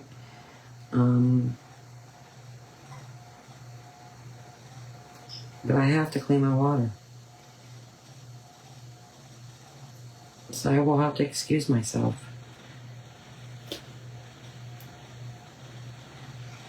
Because I want my wings to be white, not gray. And I'm going to have to go over them again. So I'm going to take a quick break and clean my water because it needs it bad. So excuse me, so I'll see you shortly.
Okay.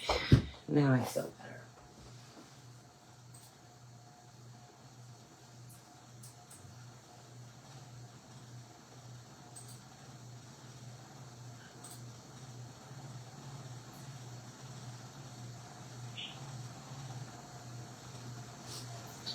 better. Okay.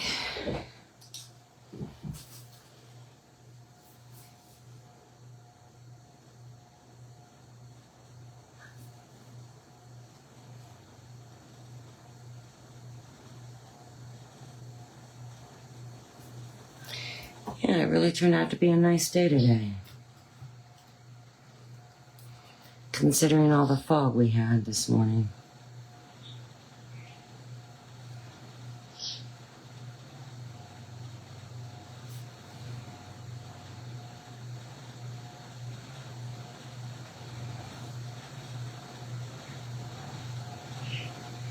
And I'm not going to worry if I get a good coat of white paint on these bees, if you think about it.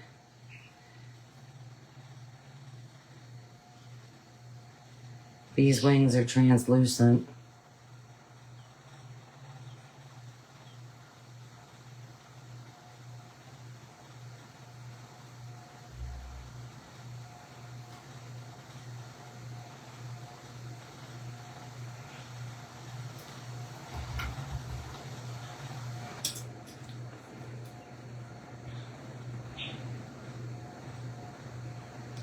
Definitely have to do some shading or something, because I probably should have used soft black is what I should have used instead of black. Then I could have shaded the black areas behind the wings.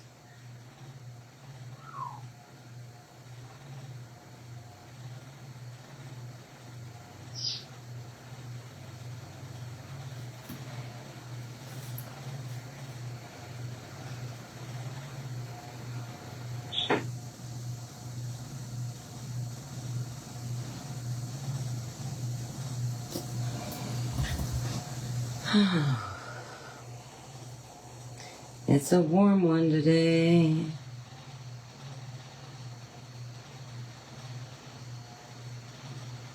It's been warm at night.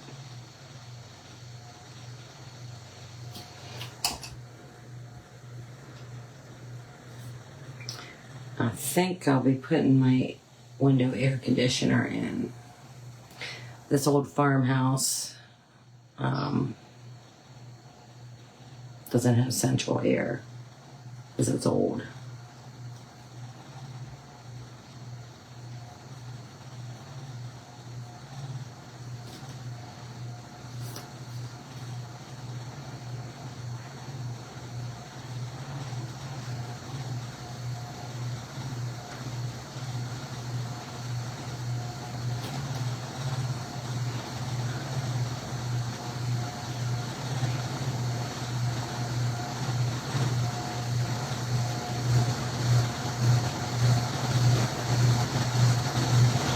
Don't know if you can hear my bird talking. She's just down there talking.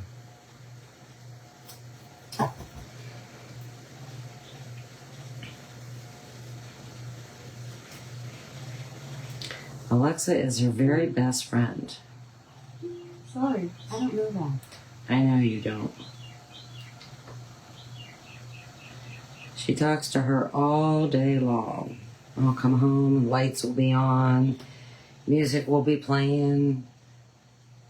Sometimes the news will be playing. I don't know what that bird says to get her to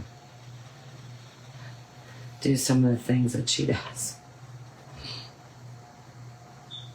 It's kind of funny.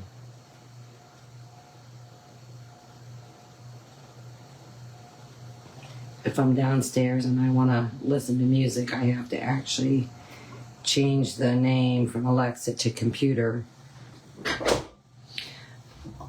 Because if I don't, then she'll say, Alexa, stop. And my music will stop. And then I'll have to tell her to resume. And it's an ongoing battle.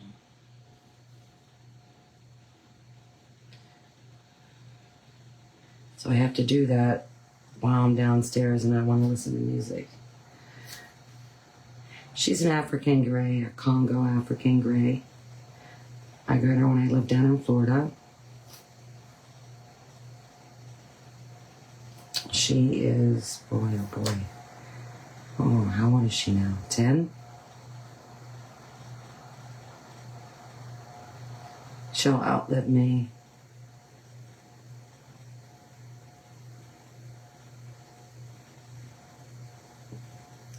But she talks. And, you know, can I teach her stuff to say? Absolutely.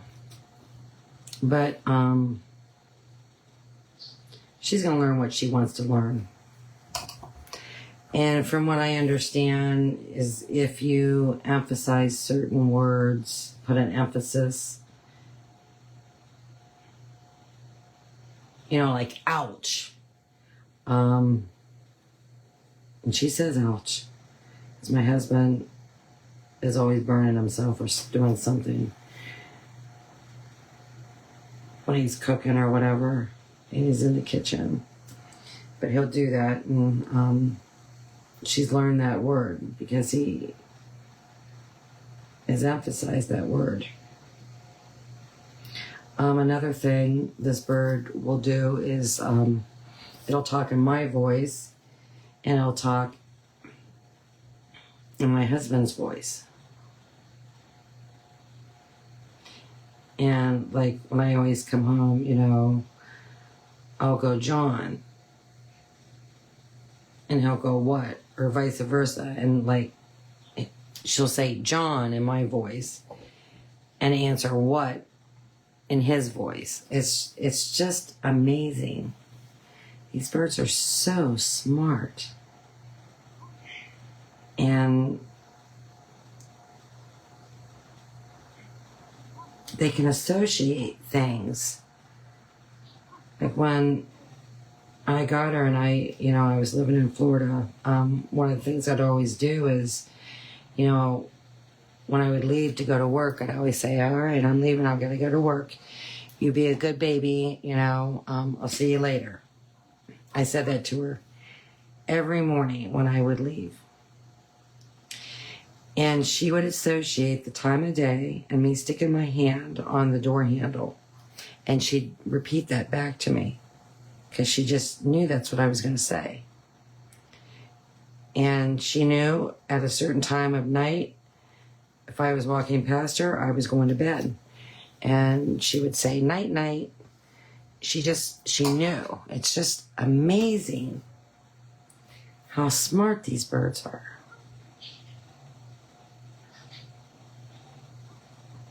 The one time she started a shopping list for me, I had no idea. She did that on Amazon. And I come home one day and Alexa says to me, do you want to finish your shopping list? And that was a surprise to me because it's like, I didn't start a shopping list. And so I had an option to hear what was on my shopping list. And it was mayo and thank you. Because something I always say to Alexa is when I ask her a question, I always go, thank you. So, you know, Snicky, and my bird's name is Snickers. I call her Snicky for short. But she just picks up on those things. It's amazing. They had on YouTube, I think it was, the bird's name was Einstein, which is an African Grey. This guy would put videos out. That bird is smart. I mean, I could teach this bird a whole lot and teach it tricks and so forth and so on, but I don't have the time for all that. And I let her out sometimes, but I have to watch because, you know, her wings aren't clipped. And we have sliding glass doors, and if she was to get startled and fly into the sliding glass doors, she would break her neck, and I would be heartbroken. So Usually, though, when I let her out, she's on top of her cage. She'll be on top of my shoulder. She usually doesn't fly off.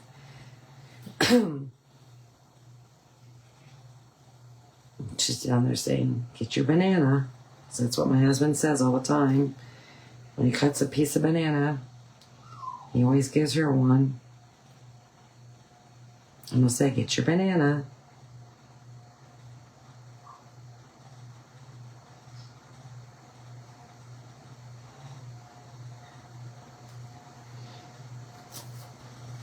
Just amazing. I mean, they're not really hard to care for. I mean, I don't feed her seeds. I feed her pellets. I use Rowdy Bush pellets. It's better for them. It's not as fatty. The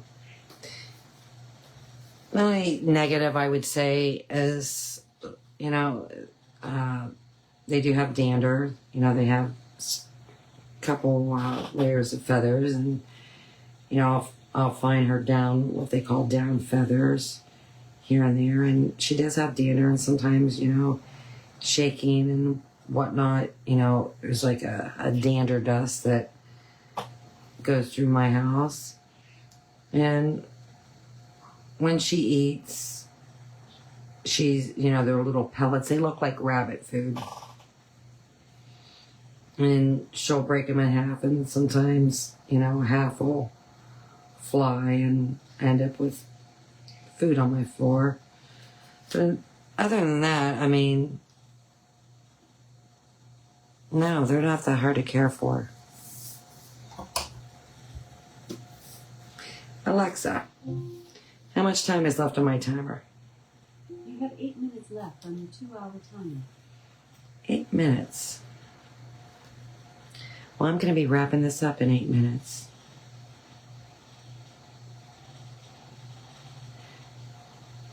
Or when I get the wings painted, whichever comes first. Because I got a lot to do today. There's things I need to get done.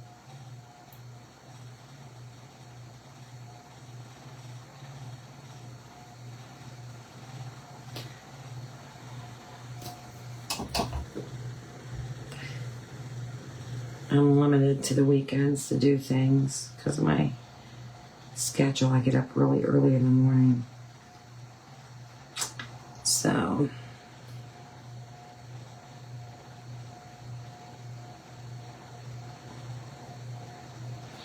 and then when you go on mandatory overtime, that makes it even worse.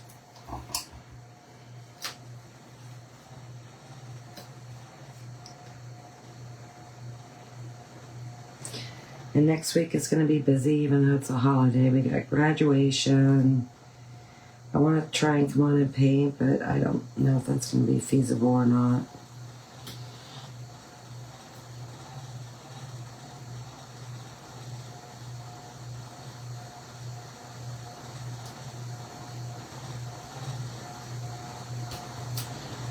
So we will see.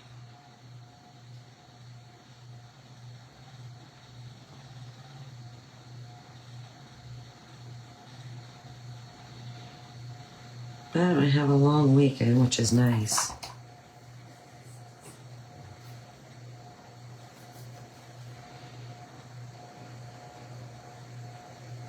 The next holiday isn't until July 4th.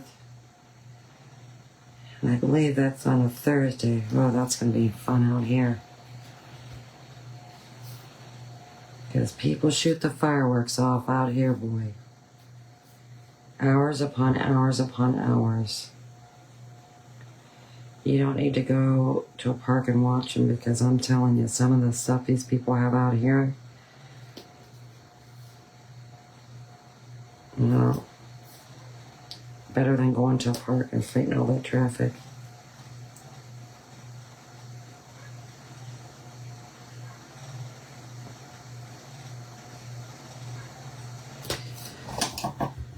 All right. Well, I think that's it for me today. I'm going to work on the rest of this off camera, decide what I want to do. Like I said, I'll post a photo of the finished product. I hate when people do that, but I can't sit here for 3 hours and paint today. And I really got to figure out what I want to do about that beehive. So to the person that's been here with me from the start, right out of the gate, if you're the same person that's been coming here for the last 2 videos, thank you so much for your support. Maybe one day you won't be so shy and let me know who you are. Unless you're someone who I think you might be. Don't want to get in trouble. Can't wait till Monday. You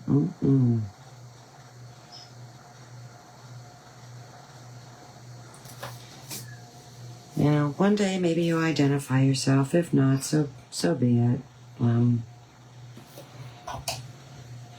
Hopefully you've learned a few tips and tricks from me.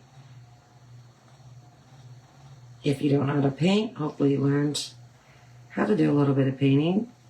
If you're a painter and you struggle with painting, hopefully I taught you some proper techniques, something you'll take back. If you have your own business, your own page, you do live videos yourself, maybe you'll take some of my pointers or how I do things and share them with your people.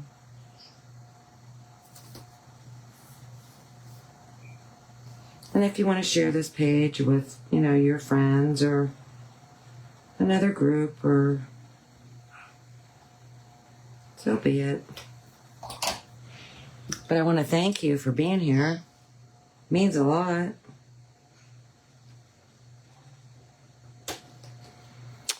So, with that being said, I'm out of here. Alexa, cancel my timer. So you have a really nice... Canceled. Thank you. So with that being said, have a really nice Sunday. Hopefully the weather's really nice where you are, and I'll see you again. Take care.